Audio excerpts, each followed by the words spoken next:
týchto dostihov tu vidíme štartovú listinu. Так, а сейчас представление участников Старохайского дерби 91 года в Братиславе. Первым Амур, третьим Спорт, четвертым Резон, седьмым Нобало, основной соперник Резона, ну и другие.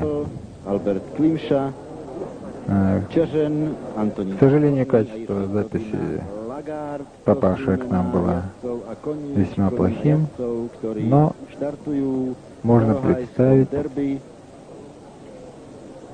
атмосферу, скачки даже по этим записям. На Амуре Кажемжаров, на Резоне Демидов, на Спорте Чукуевец. Но это советская сторона. Antonín Pokorný a Jiří Zdobina. To sú muži v sedle, či v sedlách. A ak si pripomenieme priebeh, najmä záver predchádzajúcich dostihov, ktoré sme videli, v ktorých dominovala maďarská dvojica Klimša a Nať, obaja sú na štarte aj v poriadku, s drobným časovým oneskorením, ale so splnením predpísaného. Никак не могут завести в бокс одного участника. Видимо, стартер его оставит. Šieste dostihy dnešného medzinárodného popoludnia. Starohajské derby. 2000 metrov. Принят старт. Спорт затер Резона в самом начале, так завалился. Резон довольно плохо принял. Ну, из-за помехи. И будет выбираться из окружения плотного. Ведет Спорт по чукуевцам. A na druhej pozícii Superklub s Dihamerom Naďom. А второй Суперклуб венгерский.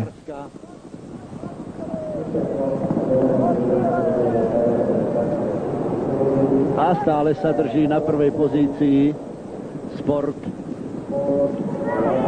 Aleksandr Čukujevec. Он Резон с просветом. Пятым. O druhú pozíciu tam zvádza úspešný súboj Tihamer Nať so Superklubom. A tam je potom Rezon. Резон второй справа, самый крайний право Амур под седлом Кажемжарова. Резон начал прибавлять. Na druhej pozícii sa drží Вот он выходит вперед. Резон, потом Спорт. Альберт Климша, старый жокей венгерский, на Нобало выходит, подходит к Резону. Нобало сын Келеглоу. Келеглоу, как мы помним, сломал ногу, но его подлечили, он потом выиграл в сильнейшей кампании приз короля Георгия VI и Елизаветы. Вот борьба финишная.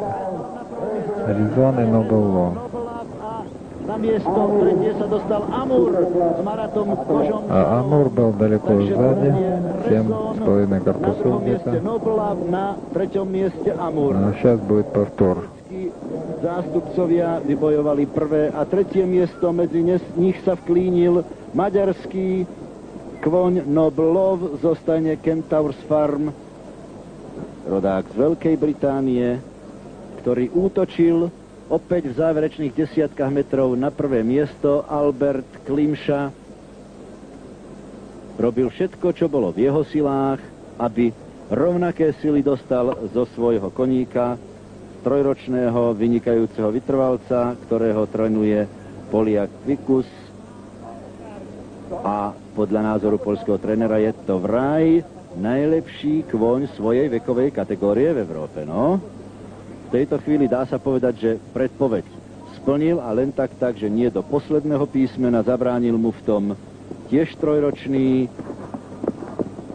koník zo stajne Elbrus, ktorý sa narodil v kabardinskom Žrebčíne a má výborných predkov.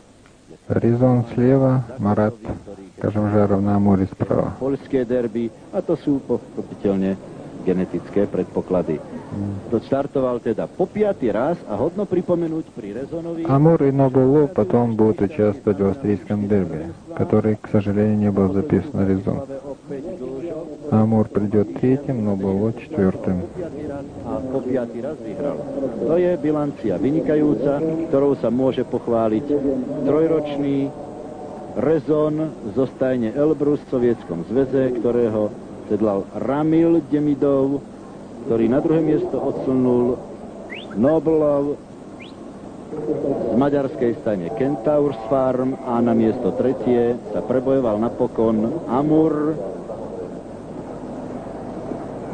zo Žrebčína Voschod, ktorý je vlastným bratom Arta, víťaza sovietskeho derby na pieskovej dráhe, ale aj víťaza rakúskeho derby. A Amur sa chystá do Viedne na blížiace sa rakúske derby. Ak bude pokračovať v takých výkonoch ako dnes, má šancu zabojovať o stupienok víťazov. Dnes ten stupeň víťazov v starohájskom derby a teda aj príslušná suma peňazí 75 000 korún patrí víťazovi starohájskeho derby 91. Rezonovi. Na mieste druhom skončil Noblav, ale Maďari si pripisujú ďalších 34 500 korún a Amur do Žrebčína Voschod vybojoval 22 500 korún. Také teda poradie na prvých troch miestach v starohájskom derby a my opäť siahneme do našich rezerv, ak sa to tak dá povedať, do záznamu, ktorý sme urobili v poradí z tretích dostihov